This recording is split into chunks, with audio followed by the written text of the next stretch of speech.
हैं, जहां इनका सामना एड्रियन से होता है। ये एड्रियन से कहते हैं कि तुमने ऐसा क्यों किया, जानते हो इससे कितना नुकसान हो सकता है। वो कहता है कि नुकसान हो चुका है, तुम्हारे यहाँ आने से पहले ही मैं अपना काम कर चुका हूँ। और तभी ये स्क्रीन पर देखते हैं जहां शहर में बड़े बड़े धमाके होते हैं जिससे कई लोगों की जान चली जाती है।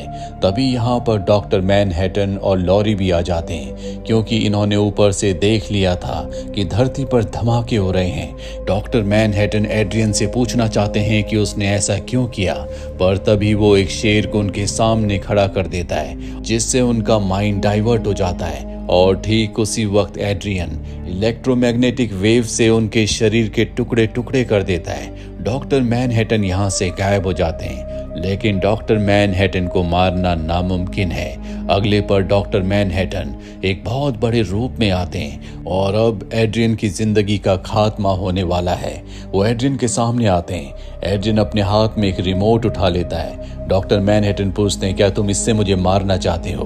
मैं जानता हूं कि तुम्हारा दिमाग बहुत तेज है, पर मैं तुमसे ज्यादा ताकतवर हूं। और तभी एड्रियन उस रिमोट से टीवी को ऑन कर देता है जिसमें यूएस के प्रेसिडेंट बताते हैं कि रशिया और यूएस के बीच में जो न्यूक्लियर वॉर होने वाला था वो अब टल चुका है और अब दोनों देश मिलकर डॉक्टर मैनहट्टन को ढूंढेंगे, क्योंकि पूरी दुनिया भर में जितने भी बड़े बड़े धमाके हुए हैं जिसमें कई सारे लोग मारे गए, उसके पीछे डॉक्टर मैनहट्टन का हाथ है। क्योंकि जहां जहां पर धमाके हुए हैं वहां पर कभी न कभी मैनहट्टन मौजूद था, उसी के शरीर के पार्टिकल से ये धमाके हुए हैं।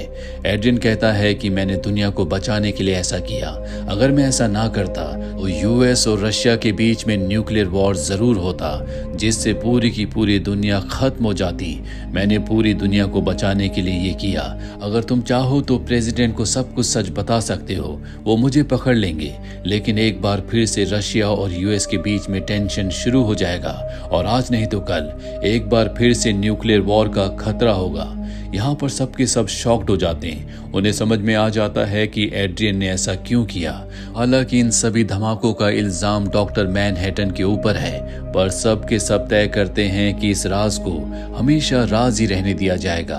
पर रोशक अब भी कन्विंस्ड नहीं होता। वो कहता है कि मैं यूएस के प्रेसिडेंट को सब कुछ सच बता दूंगा।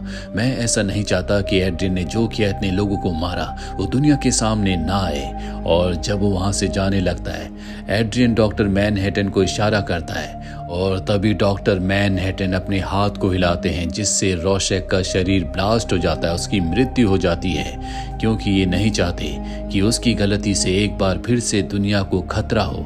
वहीं डॉक्टर मैनहट्टन को पता है कि अर्थ पर रहना उनके लिए